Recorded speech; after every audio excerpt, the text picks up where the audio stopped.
Un estudio de la Universidad de la Frontera reveló una gran desigualdad en la distribución de médicos especialistas en nuestro país. De hecho, solo en 3 regiones se concentra el 68% del personal médico, lo que refleja una disparidad que tiene un impacto directo en las listas de espera. Queremos profundizar en este tema y para eso nos acompaña el presidente del Colegio Médico, el doctor Patricio Mesa. ¿Cómo está, doctor? Buen día. ¿Qué tal, doctor? Muy buenos días, Carla. Muy buenos días, Davor. Ya, como en casi todo, en este Chile centralista también hay desigualdades en cuanto a la cantidad de médicos por número de habitantes en cada una de las regiones. Obviamente hay más médicos en la región metropolitana, en las zonas extremas escasean mucho más los médicos. ¿A qué se debe eso? ¿Es un problema de la formación de médicos, pocas casas de estudio? ¿Es un problema que no hay política pública para llevar médicos a esas zonas? ¿Cómo lo están viendo ustedes? Este es un tema multifactorial, tiene múltiples causas y que desde hace mucho tiempo lo estamos abordando con el Poder, con el Ejecutivo, con el Ministerio de Salud y con los gobiernos de turno, puesto que, como dije, responde a varias causas. Una de ellas, sin duda, es que hay que aumentar la formación de especialistas, pero para aumentar también la formación de especialistas, los centros formadores, las universidades, también exigen que se tengan o existan más campos clínicos, que más hospitales se puedan o centros de atención de salud se puedan formar especialistas, porque para formar especialistas no solo se necesita una sala de clases, sino que también, por ejemplo, una especialidad quirúrgica, médico-quirúrgica, requiere tener una cantidad importante de pacientes para que el colega realmente salga preparado para enfrentar los desafíos que su especialidad médico-quirúrgica le deparan. Por lo tanto, por un lado hay que aumentar la formación, hay que aumentar los campos clínicos y otro elemento que es muy importante y que lo hemos discutido intensamente, que primero hay que definir como país cuánto es la cantidad de especialistas que requerimos como país y también como regiones y como distintas ciudades del país. Una vez definido eso, tenemos que ver cómo logramos establecer o entregar a esos equipos de salud que se trasladen a trabajar a esos lugares las mejores condiciones de trabajo para que puedan ejercer adecuadamente su especialidad.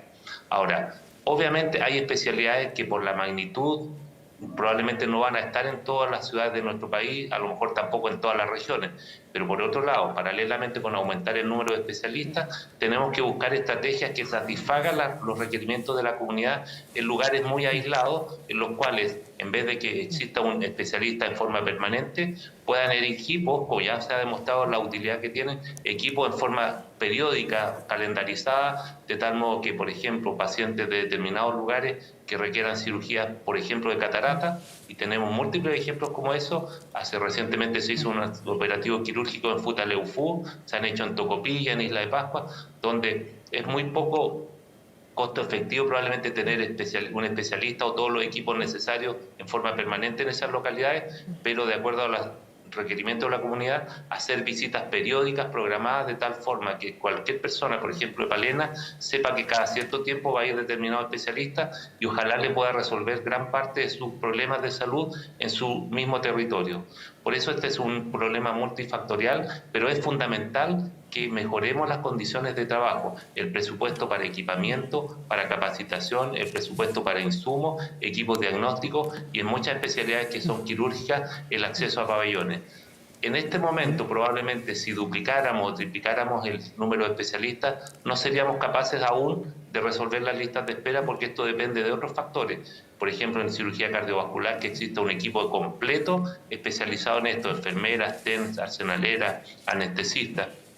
O sea, eso es un tema muy complejo y que como país, más allá del gobierno que esté de turno, sino que el Estado de Chile, debemos definir cuánto queremos invertir justamente para acercar estas especialidades al resto de la comunidad. Por de pronto estamos haciendo un análisis bien detallado y por eso a nivel del Ministerio de Salud estamos trabajando, hemos instado justamente a trabajar estrechamente en una mesa de captación y retención de médicos especialistas en regiones. Perdón, antes de darte, perdón, Davor, y lo otro que quería comentar, que este estudio que sale de la Universidad de la Frontera, lamentablemente esta centralización que hay desde Santiago, donde está la mayor cantidad de especialistas, al igual que en Valparaíso, Concepción, lamentablemente también se reproduce en regiones. Por ejemplo, la cantidad de especialistas que hay en Temuco no es la misma que hay en Imperial, que hay en Villarrica, que hay en Golfeo Pitusquén. Por lo tanto, este modelo se replica en distintos lugares del país. Doctor, usted hablaba de la formación, de la falta de especialistas, pero ¿qué pasa también con los incentivos del médico que finalmente se recibe, que comienza a ejercer su profesión para ir a regiones? ¿Cuál es la diferencia salarial, por ejemplo, para que hoy día no estén? Usted mencionaba como casos casuísticos Tocopilla, recién nombrada Freire, Palena, pero hoy día los doctores no están en Iquique, que es capital regional, no están en Punta Arenas, que es capital regional, no están en Coyhaique, que es capital regional. ¿Por qué no se quieren ir a regiones? Por eso, es que esto no es de acuerdo al análisis que hemos hecho nosotros, el tema remuneracional es un tema importante, pero no es el más importante. El más importante es que se den las condiciones de trabajo adecuadas laborales para desarrollar adecuadamente la especialidad en cada una de estas regiones. Doy un ejemplo de un especialista en algún momento fue destinado a un determinado lugar de nuestro país en el cual no había ningún equipamiento para que pudiese desarrollar su especialidad. Ese especialista estuvo 3 años en ese lugar sin poder hacer más que cosas básicas, sin poder resolver los grandes problemas de listas de espera. Por lo tanto, lo que más ayuda es que cada servicio de salud dote de las mejores condiciones de trabajo para que cualquier especialista pueda desarrollar plenamente su especialidad. Y para esto se necesita de especialistas y todo un equipo sanitario conformado por otros integrantes del equipo de salud, como decía, arsenaleras, pabelloneras, TENS, enfermeras, anestesistas, etcétera. Ya, esto además, doctor, impacta directamente en las listas de espera, sobre todo las listas de espera de atenciones de especialidad, porque hay lugares donde simplemente los especialistas no están o son muy poquitos y eso incrementa los tiempos de espera, generando también hay una brecha que hay que atender, me imagino, y corregir. Sin duda, y por eso también nosotros creemos que en tema de listas de espera y la cantidad de especialistas, tenemos que ver de qué forma podemos articular de mejor forma la atención primaria con la atención hospitalaria, secundaria y terciaria. Creemos que debemos efectivamente potenciar el desarrollo de la atención primaria y, entre otras cosas, debemos favorecer para que los especialistas se vayan a trabajar a la atención primaria. Y para eso, por ejemplo, en este momento estamos solicitando hace mucho tiempo una asignación de especialidad para los médicos que trabajan en atención primaria y no nos ha ido bien en los últimos gobiernos con ninguno de ellos. Y es una asignación pequeña que para el Estado es un monto muy reducido, pero que sin duda es un reconocimiento justamente a la labor que están realizando esos especialistas en la atención primaria. Ese tipo de situaciones, si nosotros queremos disminuir esta brecha de especialistas, justamente es a través de mejorar las condiciones de trabajo, entre otras cosas, estímulos como el que estaba refiriéndome. Doctor, y pensando en cómo está el estado del arte en nuestro país, con lo que usted describe, con lo que muestra este informe, con la falta de cardiólogos, oculistas, dermatólogos y todos los especialistas en el país, ¿se debe facilitar aún más la llegada de médicos especialistas extranjeros para que puedan quizás ejercer con mayor facilidad en aquellos lugares donde para los médicos chilenos, de acuerdo a lo que usted describe, no es tan atractivo ir a esos lugares? La postura de nuestro colegio médico es que efectivamente tenemos que hacer un análisis serio y formal de cuáles son los requerimientos de especialistas en nuestro país y luego, teniendo esos datos muy bien establecidos y a su vez teniendo la certeza que existen los insumos y las condiciones laborales adecuadas para el ejercicio de esas especialidades, tenemos que ocupar esos cargos. Primero hay que crear esos cargos porque tampoco uno diga que en tal región del país hay tantos cargos de oftalmólogos listos para ser contratados, porque eso tampoco es así, porque tampoco existe presupuesto para eso. Por lo tanto, primero tenemos que tener el presupuesto para contratarlo. Una vez teniendo ese presupuesto, tenemos que buscar qué especialistas se quieran ir. Y para eso nosotros promovemos que cualquier colega que haya cumplido todos los requisitos académicos que se le exigen a cualquier especialista para trabajar en Chile, si los cumplen, lo puedan hacer. Una alternativa es aumentando los cupos de formación en nuestro país, o también si hay colegas de otros países, bienvenidos sean, y que ellos den todos los exámenes correspondientes para que ellos, así como muchos, miles de ellos, ya están trabajando en los lugares, en los servicios de salud del país. Pero el problema está que hay que ver de qué forma podemos retener tanto a los colegas que se forman en el extranjero como en Chile, cómo retenerlos dentro de los servicios de salud para que no estén solamente unos años y después se retiren de estos lugares.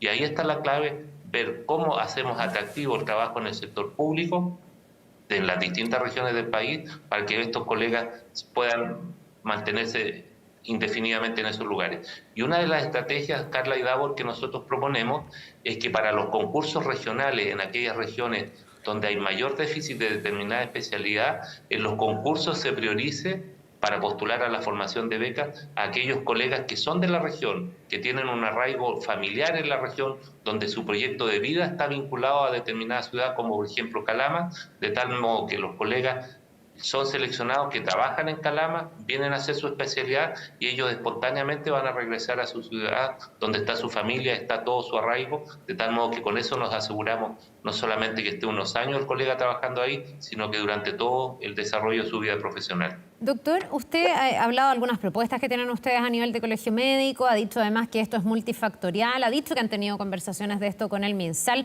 pero esto se planifica, en el fondo hay una mirada como, no sé si llamarle estratégica, pero inteligente respecto de aquí a tantos años hay que formar en tales regiones y en tales planteles a médicos, también sería bueno en tales regiones destinar a aquellos médicos extranjeros que quieran venir a nuestro país. ¿Eso está? ¿O esto en el fondo avanza un poquitito intuitivamente y las cosas se van dando y nadie lo ha planificado para tratar de reducir las brechas y lograr que haya mediana igualdad en el acceso a la salud en las distintas regiones, que no dependa de donde yo vivo si es que voy a encontrar un especialista o no? Por ejemplo, bueno, eso se planifica, se supone que cada servicio de salud hace su estudio y hace su planteamiento al Ministerio de Salud, quien posteriormente negocia con las universidades la cantidad de becas de colegas que se van a iniciar un programa de formación. Eso es así, pero lamentablemente estos plazos por ejemplo, se hace el concurso, después el colega tiene que estar 3 años formándose y después de esos 3 años tienen que ir a lo que se llama pago asistencial obligatorio, tiene un destino por lo menos de 6 años. Por lo tanto, lo que yo decía, si esos colegas tienen un arraigo con determinada región, esos colegas se van a quedar definitivamente en esa región. Pero lamentablemente, y esto lo debo decir con mucha tristeza, muchos de los colegas que por distintas razones tenían que cumplir su pago, algunos no lo han podido cumplir, algunos de ellos por enfermedad, incluso algunos que han fallecido, de tal modo que toda la planificación que estaba haciéndose, por ejemplo, para trasladar un determinado especialista a una región determinada, si por alguna razón justificada no puede cumplir ese pago, obviamente el proceso se nos retrasa varios años. Por lo tanto, mientras logramos establecer un sistema permanente de presencia de colegas en las distintas regiones de acuerdo a la realidad local, creemos que hay que buscar alternativas que sean permanentes, pero que bien calendarizadas, como lo que hacía a través de operativos, que puedan estar totalmente calendarizados, que las colegas de AICEM van a saber que cada cierto tiempo van a ir tal número de cardiólogos, de tal modo que los pacientes van a poder ser vistos en ese momento. Paralelamente, en el intertanto de visita de cada uno de estos especialistas, obviamente tener muy bien montado un sistema de derivación a los lugares que correspondan y a su vez muy bien establecido un sistema de telemedicina que sea efectivo y que sea permanente. Doctor, y así como se presenta este problema en nuestro país, donde vemos que el 68% de los médicos están en la región metropolitana, en el Biobío, en Valparaíso, ¿esto pasa en toda América Latina? ¿Pasa lo mismo en Argentina, en Perú, en países que son grandes en territorio, o es una casuística chilena? Desconozco la situación comparativa, pero creemos que es algo muy similar, que en las grandes ciudades es donde se concentra la mayor cantidad de especialistas y donde está la mayor concentración de personas también. Pero en esto yo, como decía al comienzo Carla y Davor, también esta realidad se reproduce en regiones, donde en Valparaíso mismo la cantidad de especialistas que hay por 1000 habitantes no es la misma que hay en San Antonio, no es la misma que en Temuco hay en relación a Victoria, en que en relación a Imperial, a Villarrica. Por lo tanto, este es un fenómeno que tenemos que seguir trabajando.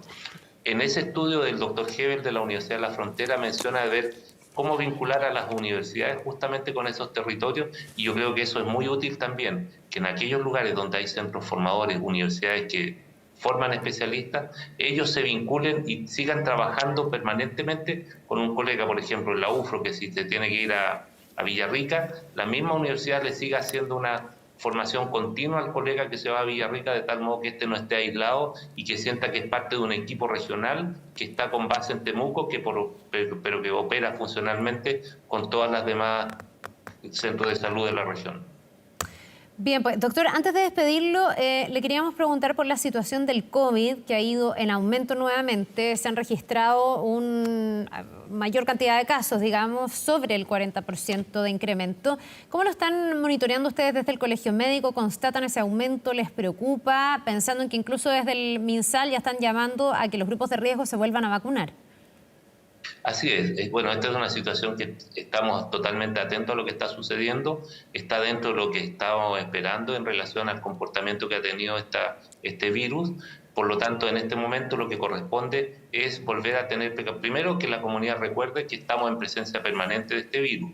Segundo, que una de las mejores herramientas para que esto tenga un impacto sanitario mayor, es decir, que requiramos muchas consultas de urgencia u hospitalizaciones o pacientes en ventilación mecánica, la mejor forma de prevenirlo hasta el momento, y que ha sido una muy buena alternativa, que es gratis y que sin efectos adversos mayores, es la vacunación.